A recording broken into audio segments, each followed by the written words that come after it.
Mientras Pedro y Juan hablaban con la gente, se les presentaron los sacerdotes, el capitán de la guardia del templo y los saduceos. Estaban muy disgustados porque los apóstoles enseñaban a la gente y proclamaban la resurrección que se había hecho evidente en el caso de Jesús. Prendieron a Pedro y a Juan, y como ya anochecía, los metieron en la cárcel hasta el día siguiente. Pero muchos de los que oyeron el mensaje creyeron, y el número de estos llegaba a unos 5,000. Al día siguiente se reunieron en Jerusalén los gobernantes, los ancianos y los maestros de la ley. Allí estaban el sumo sacerdote Anás, Caifás, Juan, Alejandro y los otros miembros de la familia del sumo sacerdote. Hicieron que Pedro y Juan comparecieran ante ellos y comenzaron a interrogarlos. ¿En nombre de quién hicieron esto? Pedro, lleno del Espíritu Santo, les respondió: Gobernantes del pueblo y ancianos, hoy se nos convoca y se nos procesa por favorecer a un inválido. Y se nos pregunta cómo fue sanado. Sepan ustedes, y todo el pueblo de Israel, que en nombre de Jesucristo de Nazaret, crucificado, pero resucitado por Dios, este hombre está ante ustedes sano.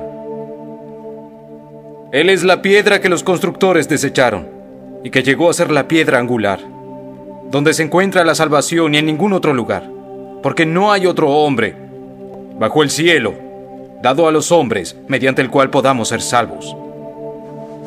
Los gobernantes, al ver la osadía con que hablaban Pedro y Juan, al darse cuenta de que eran gente sin estudios ni preparación, quedaron asombrados y reconocieron que habían estado con Jesús. Además, como vieron que los acompañaba el hombre que había sido sanado, no tenían nada que alegar. Así que les mandaron que se retiraran del consejo y se pusieron a deliberar entre sí.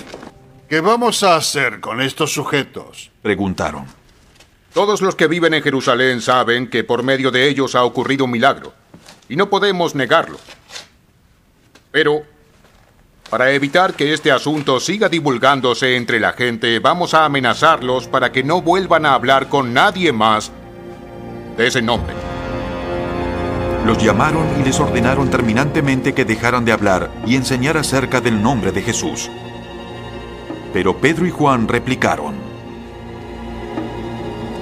Es justo que delante de Dios debemos obedecerlos a ustedes en vez de obedecerlo a Él. Nosotros no podemos dejar de hablar de lo que hemos visto y oído. Después de nuevas amenazas, los dejaron ir. Por causa de la gente no hallaban manera de castigarlos. Todos alababan a Dios por lo que había sucedido, pues el hombre que había sido milagrosamente sanado tenía más de 40 años. Al quedar libres, Pedro y Juan volvieron a los suyos y les relataron todo lo que les habían dicho los jefes de los sacerdotes y los ancianos. Cuando los oyeron, alzaron unánimes la voz en oración a Dios. Soberano Señor, dijeron, Creador del cielo y de la tierra, del mar y de lo que hay en ellos. Tú por medio del Espíritu Santo dijiste, en labios de nuestro padre David, ¿por qué se sublevan las naciones y en vano conspiran los pueblos?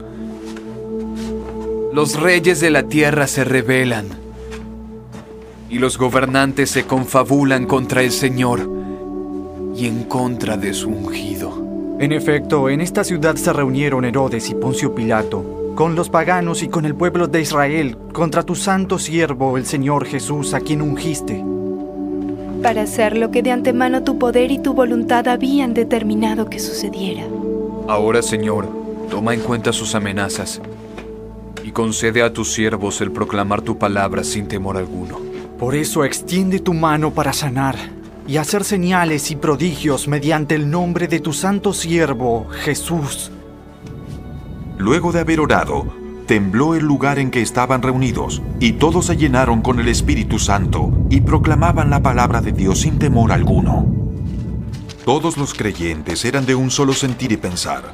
Nadie consideraba suya ninguna de sus posesiones, sino que las compartían. Los apóstoles, a su vez, con gran poder, seguían dando testimonio de la resurrección del Señor Jesús. La gracia de Dios se derramaba abundantemente sobre todos ellos, pues no había ningún necesitado en la comunidad.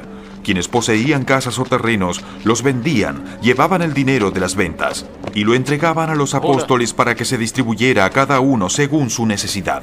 José, un levita natural de Chipre, a quien los apóstoles llamaban Bernabé, que significa consolar, vendió un terreno que poseía, llevó el dinero y lo puso a disposición de los apóstoles.